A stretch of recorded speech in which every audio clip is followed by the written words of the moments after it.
Good afternoon students and welcome to my channel Easy Geometry with Raj. Today we are going to see the next topic of financial planning, that is brokerage and taxes on share trading. आता शेअरची जी काही व्यवहार होतात, खरेदी विक्री होते, त्याच्यामध्ये brokerage द्यावं लागतं आणि टॅक्स पे करावे लागतात.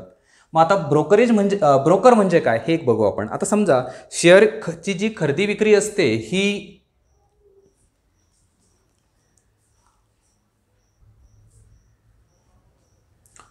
आता शेअरची जी खरेदी विक्री असते ही शेअर मार्केटमध्ये चालते, बरोबर आहे. मग त्या ठिकाणी आता प्रत्येकजण काही तो व्यवहार स्वतः बघत नाही, त्यासाठी हे व्यवहार करून देणारे लोक ऑथराईज पर्सन्स असतात, त्या शेअर मार्केटशी शेअर रिलेटेड असणारे किंवा त्याचे काम करणारे, त्याला शेअर ब्रोकर्स असं म्हटलं जातं.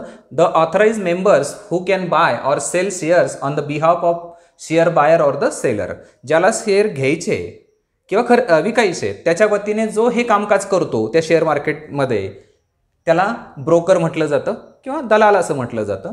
मग आता ब्रोकर जे हे काही काम करून देईल तर त्याला काहीतरी ब्रोकरेज पण द्यावं लागेल, दलाली पण द्यावी लागेल त्या व्यवहाराची. The amount given to share broker for the service is called as the brokerage. त्याने जी काही सेवा पुरवली आपल्याला त्याच्यासाठी जी अमाऊंट दिली जाते त्याला आपण ब्रोकरेज म्हणतो. आता ब्रोकरेज जे दिलं जातं हे नेहमी मार्केट व्हॅल्यूवरती दिलं जातं. त्या शेअरची मार्केट व्हॅल्यू काय आहे त्याच्यावर ब्रोकरेजचा रेट ठरलेला असतो. मग 1%, 2%, 1.5% काय जे ठरलं असेल ते द्यावं लागतं.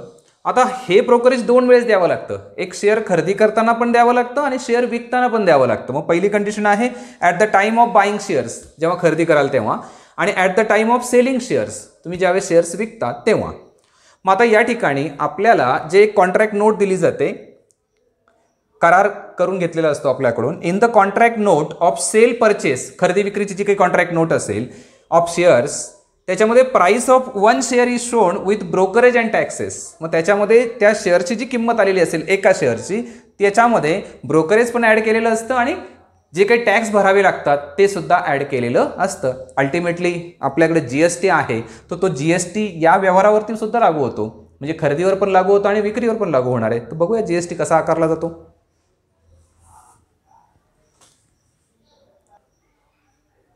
Okay, now see GST on brokerage services. तर ह्या जे काही शेअर्सची खरेदी विक्री होते, सेल अँड परचेस होतं, त्याच्यावरती 18% GST द्यावा लागतो, खरेदी करताना पण आणि विक्री करताना पण.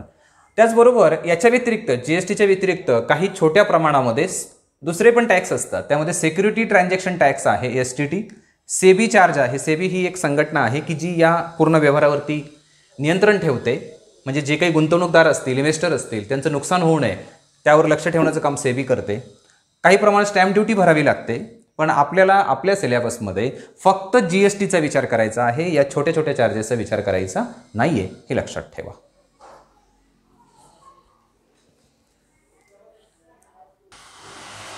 Okay, now see the next topic, mutual fund.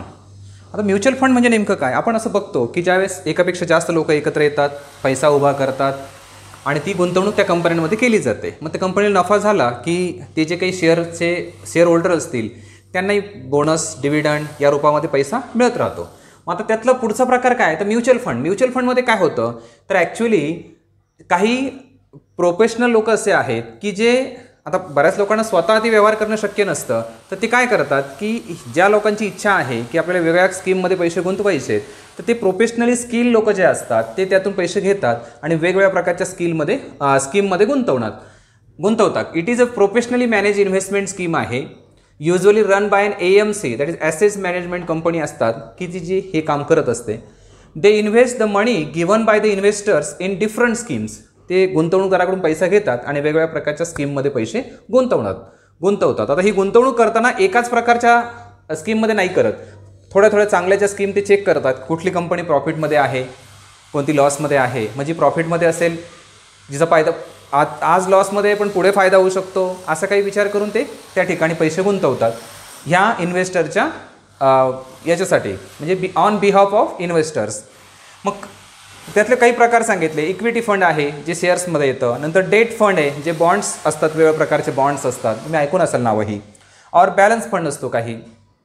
मध्यंतरी मनी प्लस म्हणून एक LICची पण होते, या प्रकारच्या फंड्स म्युच्युअल फंड्स होते. मग we get shares when we invest in share market. जेव्हा आपण शेअर मार्केटमध्ये गुंतवणूक करतो तर आपल्याला शेअर्स मिळतात. पण ज्यावेळेस तुम्ही म्युच्युअल फंडमध्ये गुंतवणूक करता त्यावेळेस तुम्हाला युनिट्स मिळतात. मग त्यातलं जे काही एक पार्ट असेल छोटा घेतलेला आपण खरेदी केलेला त्याला युनिट म्हटलं जाईल म्युच्युअल फंडमध्ये. The market value of A unit is called as NAV. जसं आपण शेअरची मार्केट व्हॅल्यू फक्त MV म्हणत होतो, मार्केट व्हॅल्यू म्हणत होतो, इथे फक्त म्युच्युअल फंडमध्ये जर असेल तो युनिट तर त्याची मार्केट व्हॅल्यू लिहिताना आपण काय लिहिणार NAV. त्याला म्हणतात नेट ॲसेट व्हॅल्यू.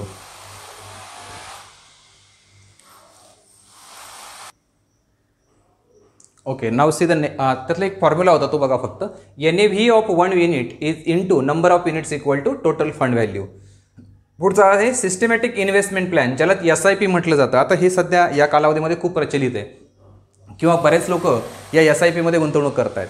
मग SIP म्हणजे काय, तर तुम्ही दरमहा काहीतरी रक्कम गुंतवू शकतात. म्हणजे 500 रुपये, 1000 रुपये, तुम्हाला जे वाटेल ते. मग दर महिन्याला गुंतवणूक केली तरी चालते किंवा दर 3 महिन्याने, ज्याला क्वार्टरली म्हणतात, हाफ इयरली म्हणतात, अशा पद्धतीने SIP मध्ये गुंतवणूक करू शकतात आणि त्या पद्धतीने आपलं उत्पन्न वाढवू शकतात. अरे खरं तर म्युच्युअल फंडमध्ये गुंतवणूक करायची असेल तर हा रिस्क फॅक्टर आहे.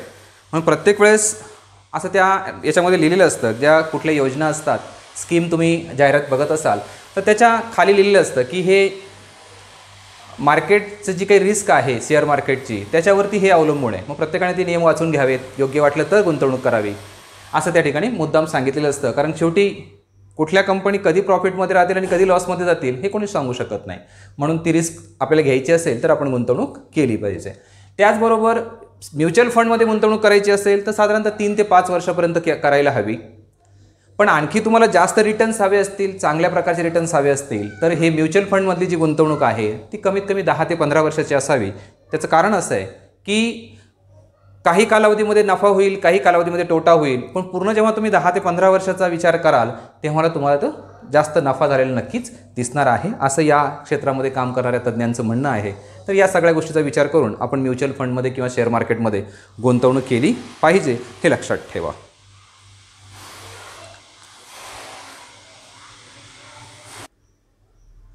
Okay, now see the first example. Market value of a share is ₹200 if the brokerage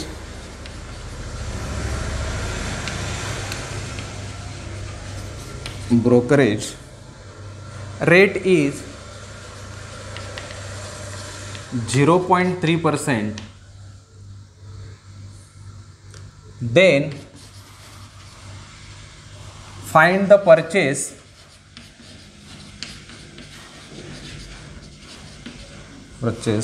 value of the share.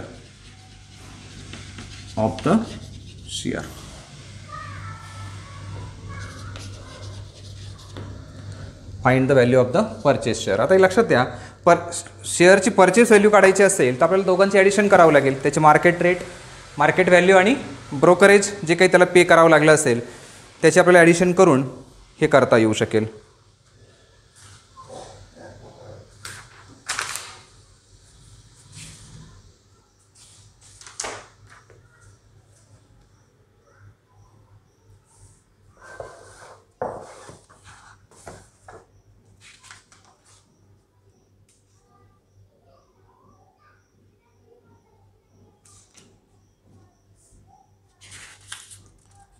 Brokerage काढावं लागेल पहिले.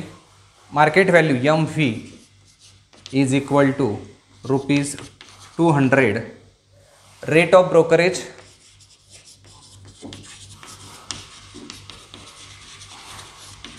इज इक्वल टू 0.3% आणि आपल्याला याच्यावरून ब्रोकरेज काढता येईल. Brokerage is equal to market value multiplied rate of brokerage is equal to market value आहे 200 into 0.3/100 इथे 2, therefore 2 इंटू 0.3 इज इक्वल टू ₹0.6. 0.6 रुपीज एवढं त्याला ब्रोकरेज द्यावं लागणार आहे. Brokerage is equal to this. आणि आपल्याला आता फाइंड आउट करायचे परचेस व्हॅल्यू. परचेस व्हॅल्यू, थोडं तिकडे लिहूया, जागा कमी पडेल. हां, purchase value is equal to market value plus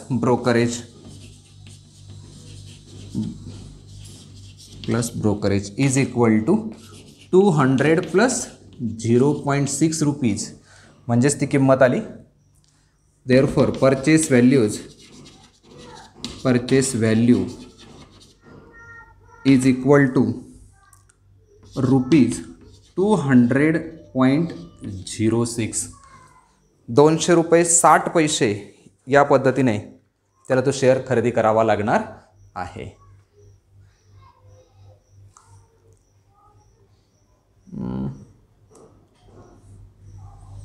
इथे आपण लिहिताना 0 घेतला, हे चुकीचं आहे. इथे 6 पाहिजे. 200.6 आणि पुढे आणखी एक 0 ॲड केला तर ते पैसे होतील. 200 रुपये 60 पैसे या पद्धतीने लिहावं लागेल.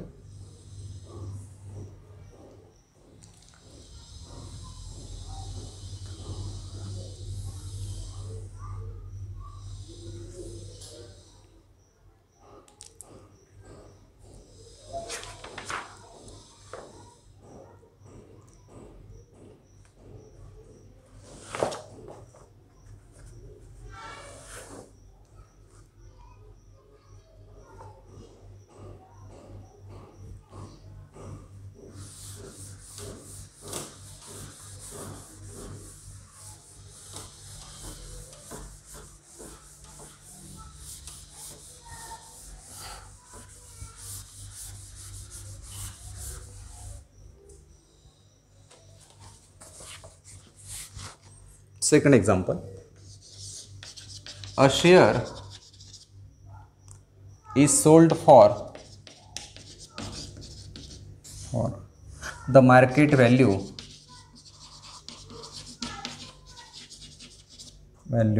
of rupees 1000. Brokerage is paid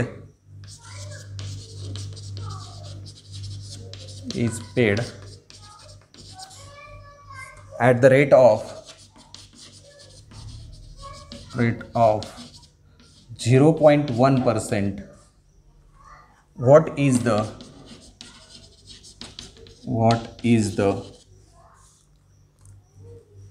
amount received after sale?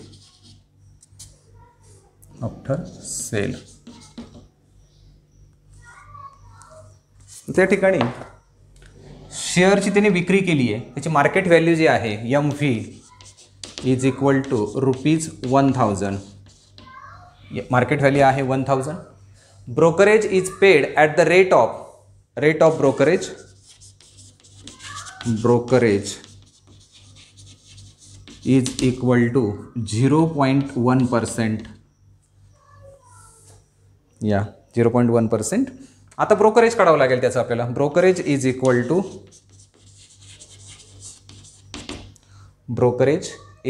To market value into rate of brokerage म्हटलं तरी चालेल किंवा नुसतं रेट म्हणूया. इज इक्वल टू याचं मार्केट व्हॅल्यू आहे 1000 इंटू रेट आहे 0.1/100. 1 2 1 2 is equal to 10 into 0.1, that is 1 rupees, is equal to rupees 1. Therefore brokerage is equal to rupees 1. मग आता आपल्याला हे ब्रोकरेज द्यावं लागणार आहे ब्रोकरला. म्हणजे अमाऊंट रिसिव्ड होणार आहे. Amount received is equal to market value minus brokerage या सूत्राच्या सहाय्याने आपण ते काढू शकतो. मग is equal to 1000 minus 1 is equal to rupees 999. Therefore amount received is equal to rupees 999. मग आता पूर्ण वाक्यात लिहिलं तरी चालेल. The amount received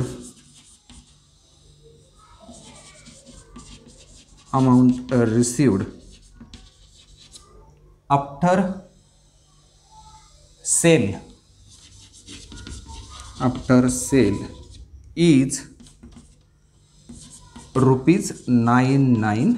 999 रुपये होते. तिथं तुम्हाला असं वाटलं असेल की ब्रोकरेज काय 1 रुपया आलं फक्त, पण हे व्यवहार होताना काही लाखात होतात, काहींचे कोटीमध्ये असतात. अशा वेळी रक्कम खूप मोठी होऊन जाते, त्यामुळे हे रेट थोडे कमी असतात.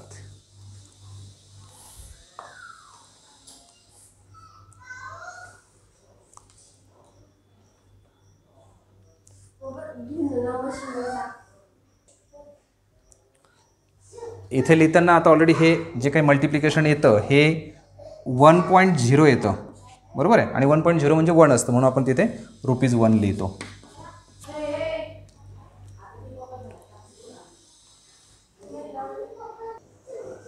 Okay, now see the third example. Fill in the blanks. B means buy आणि एस मीन्स सेल. आता हे व्यवहार झाला आहे, खरेदी विक्री त्या ठिकाणी केली गेली आहे. तर पहिल्या एक्झाम्पलमध्ये आपल्याला फिल इन द ब्लँक्स म्हटलं आहे, पण ते त्या पद्धतीने सोडून जमणार नाही, तोंडी उत्तरं येणार नाहीत, म्हणून आपल्याला एक स्टेप करावी लागेल. तर पहिलं नंबर ऑफ शेअर्स 100 आहेत, ही खरेदी झाली आहे, बी म्हणजे बाय. किती शेअर्स खरेदी केले? 45. त्याची टोटल व्हॅल्यू काढूया. Total value of shares is equal to number of shares into MV of 1 share. एका शेअरची मार्केट व्हॅल्यू, याचं मल्टिप्लिकेशन केलं तर ते मिळणार आहे 100 into 45 is equal to ₹4500. Therefore total value of shares ही आली ₹4500. नंतर याच्यावर ब्रोकरेज दिलं आहे 0.2%ने. Brokerage is equal to total market value into rate. सगळ्या शेअरची जी काही मार्केट व्हॅल्यू आली ती आली 4500 आणि त्याच्यावरती ब्रोकरेज रेट आहे 0.2% अपॉन 100. 1 गेले, 45 दुने 90 आणि डेसिमल पॉईंट 1 म्हणजे इथे उत्तर आलं ₹9 फक्त. हे येतं 45 गुणिले 0.2 आणि हे उत्तर येणार आहे 9.0 is equal to ₹9. Therefore brokerage is equal to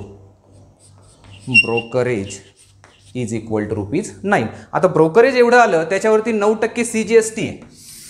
मग CGST is equal to brokerage into GST rate.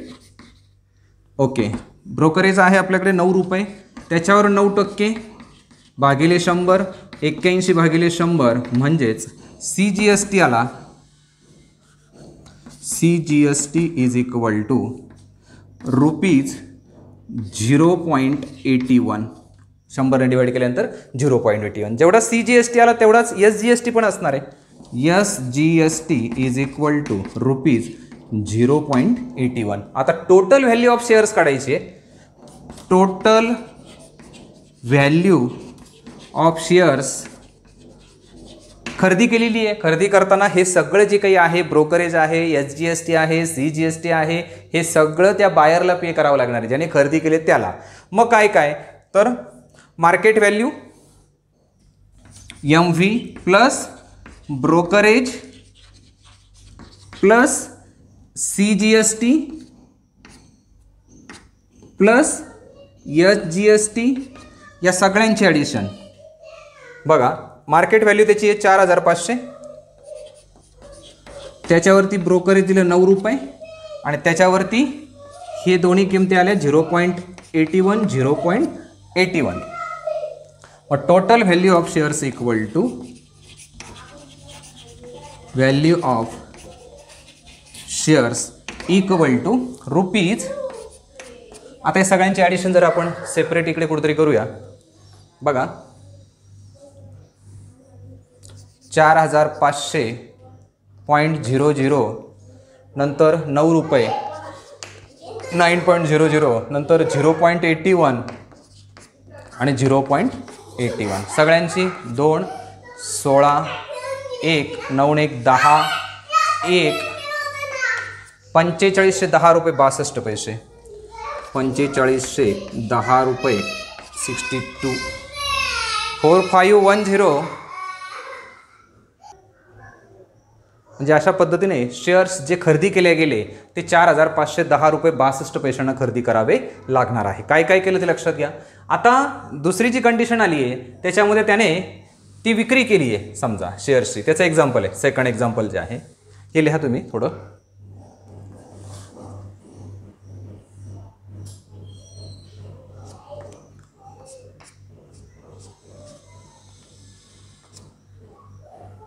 Example खूप सोपे आहेत, एकदम सोपे एक्झाम्पल विचारले जातात.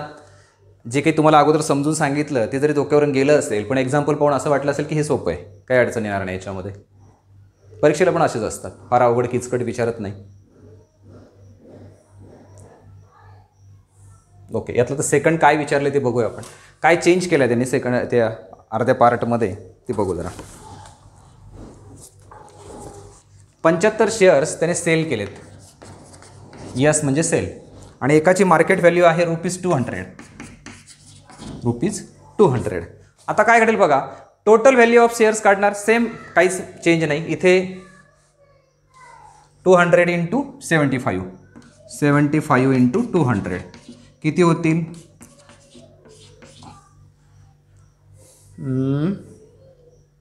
20 बरोबर आहे, ₹15,000 होणार आहे. Okay, total value of shares झाली. नंतर ब्रोकरेज किती रेटने देणार आहे तो, त्याचा रेट ब्रोकरेजचा मला वाटतं सेम आहे, त्यात काही चेंजेस नाही आहेत. ओके, हेच रेट आहे. इथे फक्त व्हॅल्यू चेंज होतील. आता इथे येईल 15,000, 2 झिरो गेले, 150 गुणिले 0.2, 150 गुणिले 0.2 म्हणजे 15 दुणे 30, याचा एक झिरो आणि इकडे डेसिमल पॉईंट 1 आहे म्हणजे ₹30 ब्रोकरेज द्यावं लागलं. CGST काढायचे, इथे ₹30 टाकावं लागेल. बरोबर आहे. इथे येणार आहे आता 9 त्रिक 27, 270, हा झिरो गेला, ₹2.70, ₹2.70. इथे पण येतील ₹2.70. टोटल व्हॅल्यू काढत असताना आता या ठिकाणी एक गोष्ट लक्षात ठेवा, जे काही त्याने दिलं ते मायनस करावं लागेल. आता त्याला ते सेल करताना ते द्यावं लागणार आहे, बाय करताना ॲड होतं, पण ह्या रकमेतून जी मार्केट व्हॅल्यू असेल त्या मार्केट व्हॅल्यूतून आपण हे सगळं मायनस करणार आहोत. कोणतं टोटल व्हॅल्यू ऑफ शेअर्स मधून. इथे आता करताना काय करायचं, ब्रोकरेज पण मायनस करायचं, CGST पण मायनस करायची आणि SGST पण मायनस करायचं. हे लक्षात ठेवा की यावेळेस आपल्याला काय करावं लागणार आहे, ते सगळं मायनस करावं लागणार आहे. म्हणजेच इथे या व्हॅल्यू काय चेंजेस होतात ते बघा. इज इक्वल टू 15,000 वजा ब्रोकरेज ₹30 वजा CGST आला आहे ₹2.70 आणि वजा ₹2.70. एवढं सगळं वजा करून जे काही येईल तेवढी रक्कम त्याच्या हातात पडणार आहे. मग आता आपण जे सगळं वजा होणारी रक्कम आहे ती एकदा जरा लिहून घेऊ. काय काय वजा होतं ते बघूया. आता हे मला वाटतं एक्झाम्पल पुसलं तरी चालेल.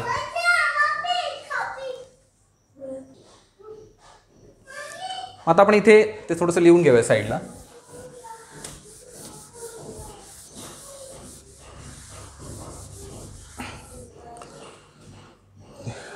₹30, 30.00, 2.70, परत 2.70, 0, 7, 14, 1, 5, ₹35.40 वजा करायचं त्याच्यातून. 15,000 वजा ₹35.40 आणि ही जी काही रक्कम येईल ही येते 15,000.00 वजा ₹35.40 म्हणजे हे 60 पैसे उरले. इथला एक गेला, 10 मधून 6 गेले 4, इथला एक गेला 6, इथला एक गेला 9, इथला एक गेला ₹14,964, ₹64.60 त्या व्यक्तीच्या हातात पडणार आहे.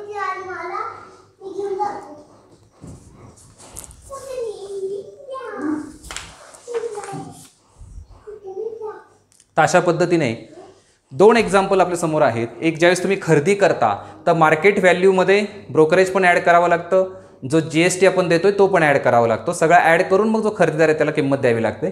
पण विक्री करताना त्याला जी मार्केट व्हॅल्यूची किंमत मिळणार आहे त्याच्यातून ब्रोकरेज मायनस करा, त्याच्यातून GST मायनस करा, उरलेली रक्कम त्याला मिळणार आहे. त्याला किती मिळाले? फक्त 14,964 रुपये 60 पैसे. हे लक्षात ठेवा. एक्झाम्पल कशाचं आहे? परचेजचं आहे का सेलिंगचं आहे ते बघा.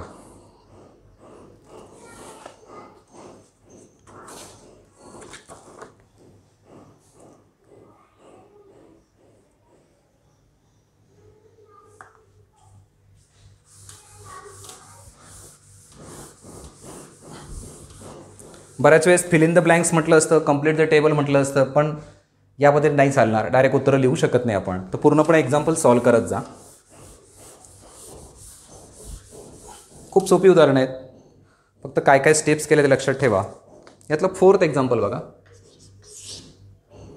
Shrimati Desai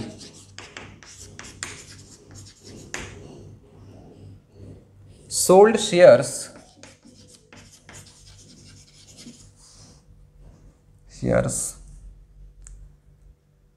of face value rupees 100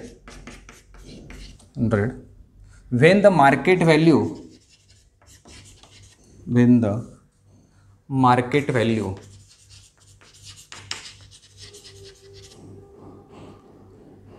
was rupees 50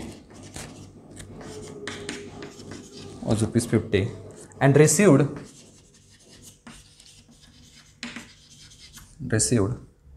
rupees 4988.20. She paid brokerage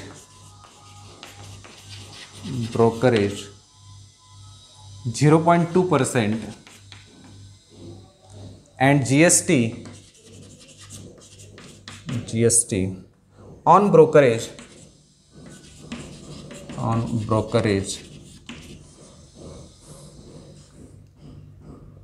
is 18%. Then how many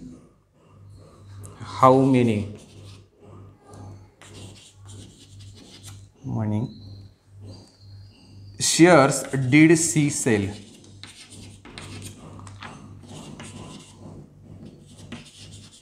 प्रश्न काय विचारलाय बघा.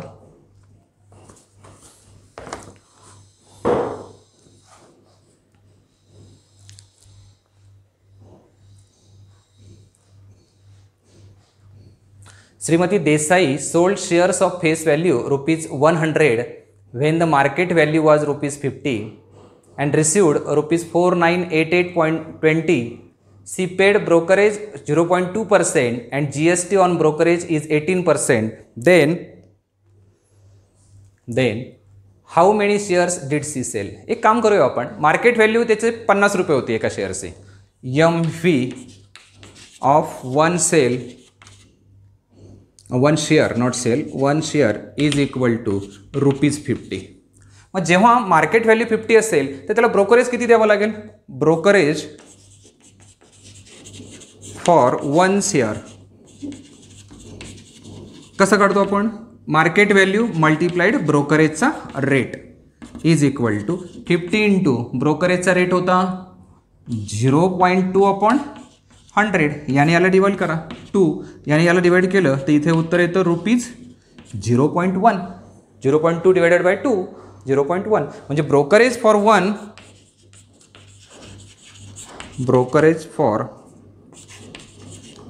One share is equal to rupees 0.1. Okay. GST किती पेड केला? GST on brokerage of one शेअरच्या ब्रोकरेजवरती किती GST पेड झाला? 0.1 मल्टिप्लाइड GSTचा रेट आहे 18/100. इथे CGST SGST 99% काढायची गरज नाही, डायरेक्ट GST एकत्र काउंट करा. मग हा काय होईल? तर इथे याने याला मल्टिपल केलं तर 1.8 होतं. 1.8 डिवायडेड बाय 100 झाला. 100 झाल्यामुळे 2 डेसिमल आणखी इकडे सरकलं. म्हणजे काय झालं? इथे तर होतंच, अजून एक असेल तर इकडे, म्हणजेच तिथे आला 0.018 is equal to rupees 0.018. Therefore, GST on brokerage of 1 share. GST तिने एवढा पेड केला 0.018.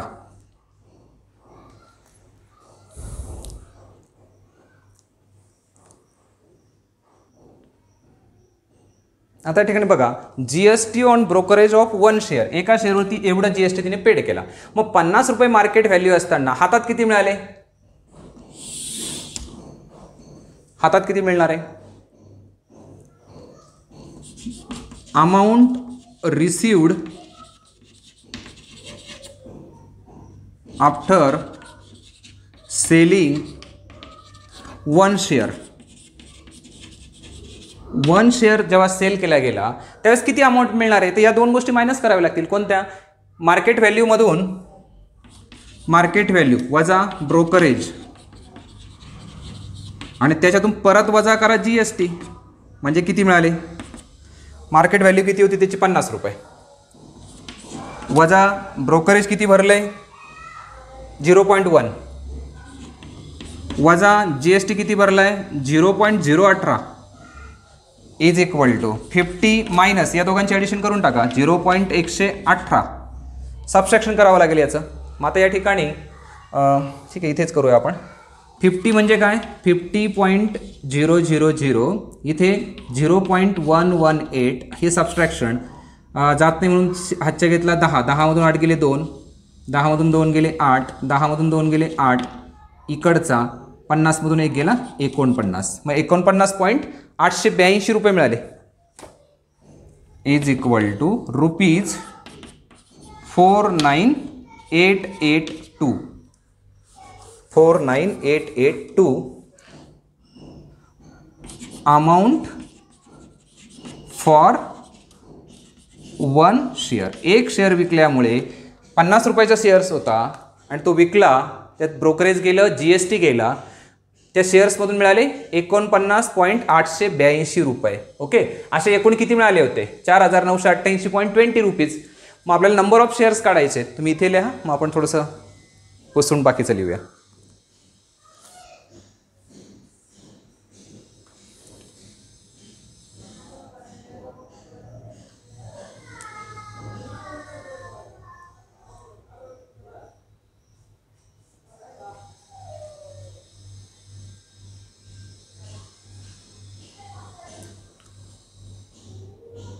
ठीक आहे, इथलं पुसूया थोडंसं.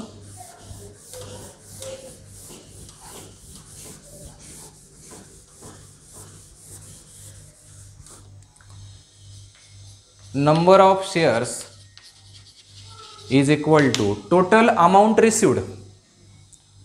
Total amount received divided by amount received for 1 share. एका शेअरसाठी किती अमाऊंट मिळाली त्यावरून आपल्याला मिळणार आहे. मग नंबर ऑफ शेअर्स म्हणजे n is equal to total amount received आहे 4988.20 डिवायडेड बाय 49882. आता याला थोडं सिम्प्लिफाय करूया.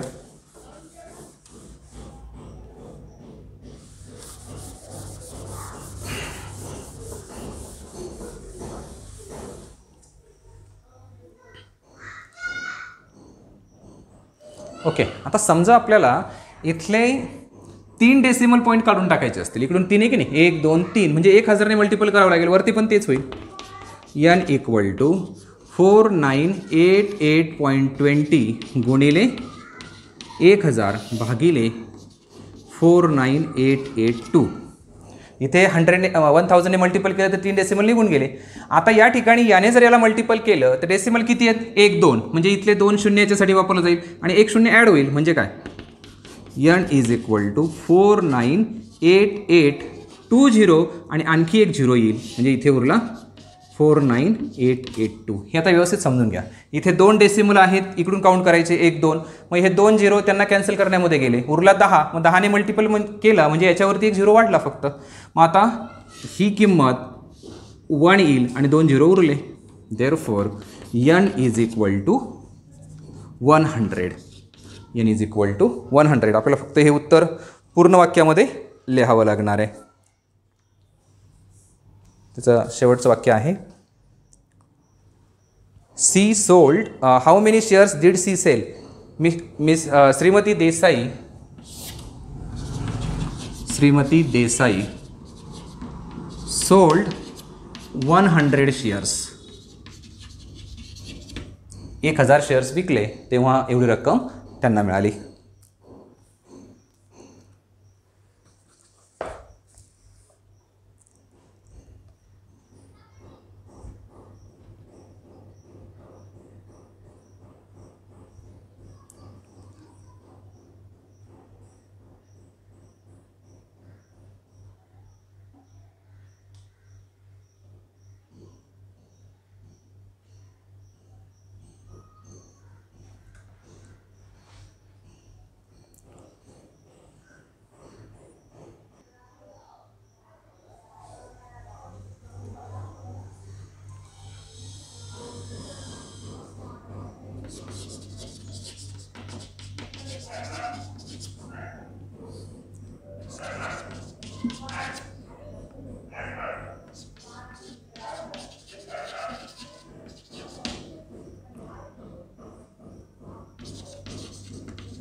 Okay, now see the last example of this practice set 4.4. काय झालंय नेमकं ते बघूया आपण. Mr D'Souza purchase 200 shares of face value ₹50 at premium of ₹100. त्याने 200 शेअर्स खरेदी केले. फेस व्हॅल्यू होती number of shares is equal to 200. Face value आहे ₹50 at premium of ₹100.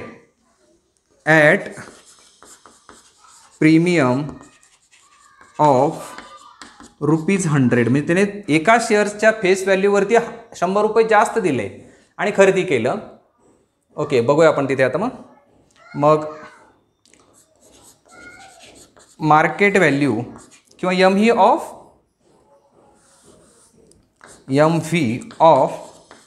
200 shares is equal to 200 into, इथे आता कितीने करावं लागले? 50 अधिक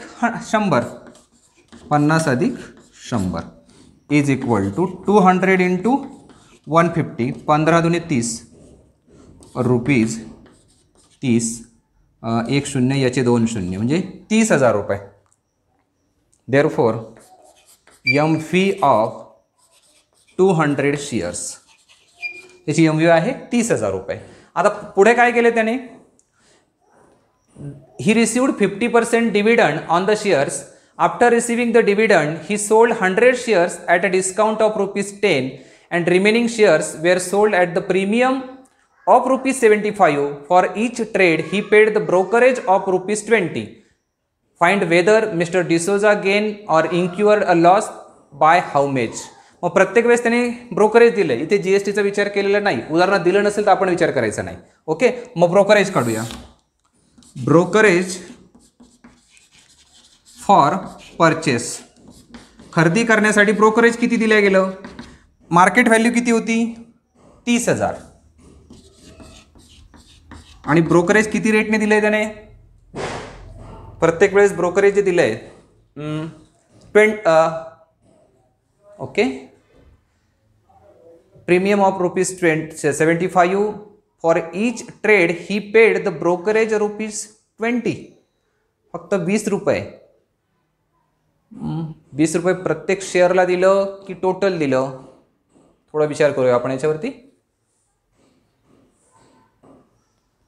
नाही, आता हे 20 रुपये तर टोटल याच्यावर दिलंय, म्हणजे आपल्याला इथं ब्रोकरेज देऊन ठेवलंय. ब्रोकरेज फक्त 20 रुपये, म्हणजे ते काढायचा प्रश्न नाही आहे. ओके, मग आता total investment is equal to market value plus brokerage is equal to market value किती होती त्याची? 30,000 रुपये प्लस ब्रोकरेज 20, म्हणजे ती आली रुपये 30,020 फक्त. Therefore total investment is equal to 30,020 रुपये आले. ओके, पुढं काय केलं त्याने?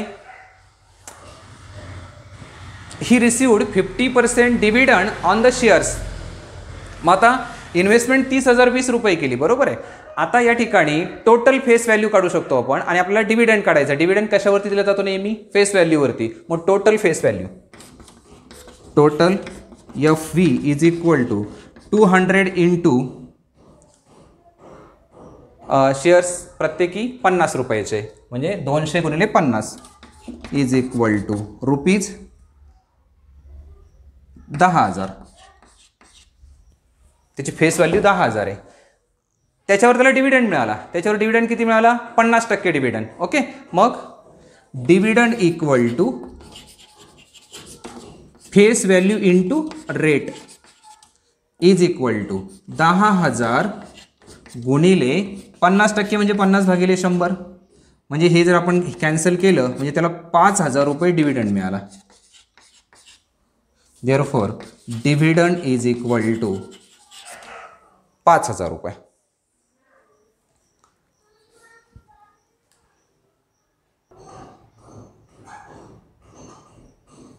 ओके, मग आता डिव्हिडंड 5,000 मिळालं आहे. त्याने 30,020 रुपये खरेदी करून 200 शेअर्स घेतले. पुढं काय केलं त्याने? डिव्हिडंड मिळाल्यानंतर after receiving the dividend he sold 100 shares at a discount of rupees 10 and remaining shares were sold at a premium of rupees 75. एका शेअर्सला त्याने डिस्काउंट दिला. इथं घेऊया आपण पुढचा. आता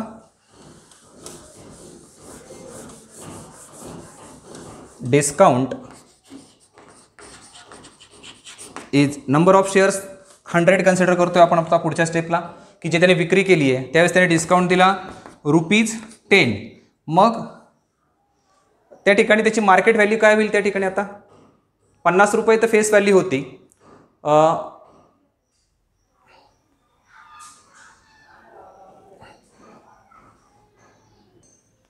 बरोबर, इथे आपण डिस्काउंट जो कॅल्क्युलेट करणार तो फेस व्हॅल्यूवरच कॅल्क्युलेट करणार आहे. मग डिस्काउंट रुपीज 10 झाला. मग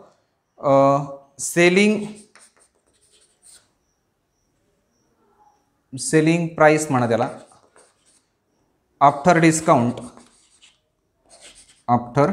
discount is equal to 50 minus 10 is equal to rupees 40 for 1 share म्हणतात. फॉर किंवा ऑफ म्हणा, ऑफ 1 शेअर. एका शेअरची एवढी झाली. मग असे शेअर्स किती आहेत? 100. Total selling price is equal to 40 into 100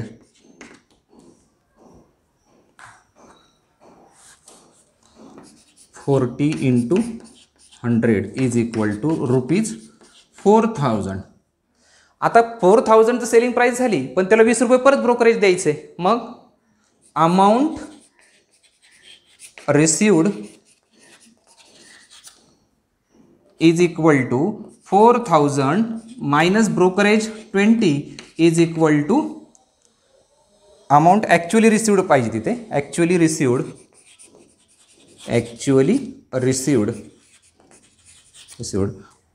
इथे उरले किती आता मग 3980 रुपये. 100 विकले, 100मध्ये 3980 मिळाले. पुढे बघूया आता.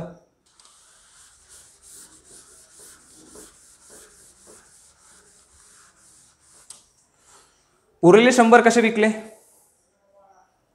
100 shares at the discount of 10 and remaining shares were sold at the premium of 75. Number of shares value of one share is equal to premium. म्हणजे काय? शेअर्स त्याचे 100 आहेत आणि त्याने प्रीमियमवर विकले. फेस व्हॅल्यूला प्रीमियमचा रेट आहे त्याचा 75 रुपीजने जास्त, plus 75 is equal to 100 into हे झाले 125, म्हणजे हे आले 12,500 रुपये. व्हॅल्यू ऑफ वन शेअर नाही म्हणणार, सगळ्यांची काढतोय आपण.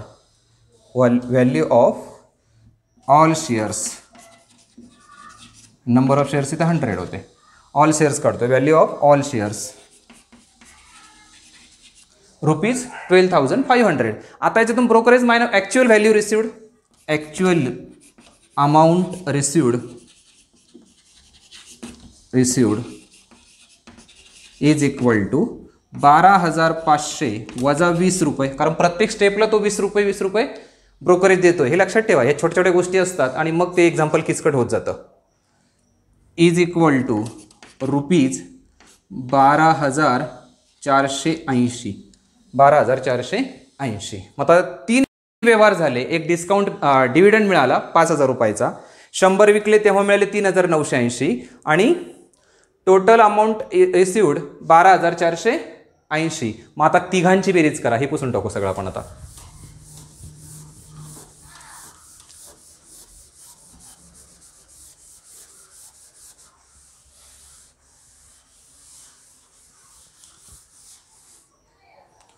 Final amount received after all transactions, सगळ्या ट्रान्झॅक्शन्स नंतर जी काही फायनल अमाऊंट मिळाली ती बघूया आपण. तिला आपण FA काय अमाऊंट म्हणू, फक्त FA म्हणू, फक्त फायनल अमाऊंट. काय काय असेल ती? पहिले मिळालं डिव्हिडंड. मग डिव्हिडंड किती आहे? 5,000. पहिल्या ट्रान्झॅक्शनमधून किंवा पहिल्या विक्रीतून मिळाले 3,980 प्लस तिसऱ्या विक्रीतून मिळाले 12,480.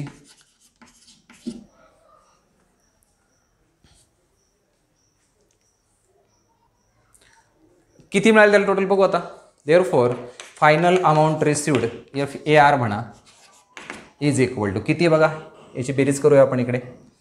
12,480, 3980 आणि 5,000. 0, 16, 1, 10, 4, 14, 1, 6, 3, 9, 2, 11, 21,460 रुपये मिळाले. 21,460 रुपये डिव्हिडंड मिळाला. विक्री केली दोघांची, सगळ्या याच्यातून आपल्याला त्याला मिळाले final amount received after all transaction, that is FAR is equal to 21,460.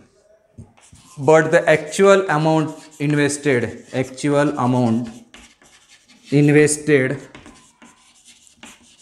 was rupees 30,020. I think it is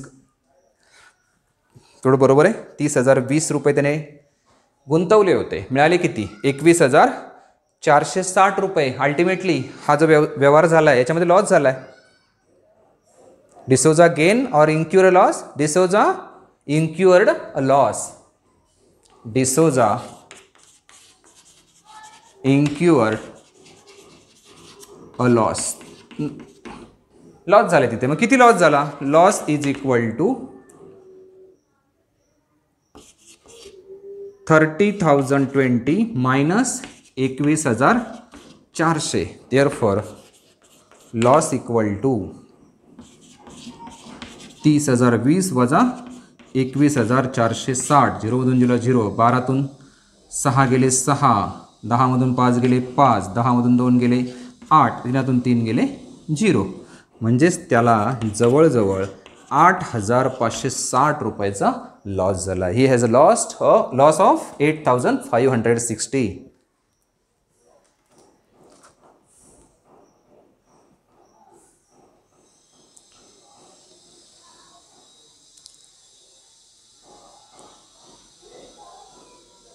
आता शेवटचं वाक्य लिहू शकतो आपण. मिस्टर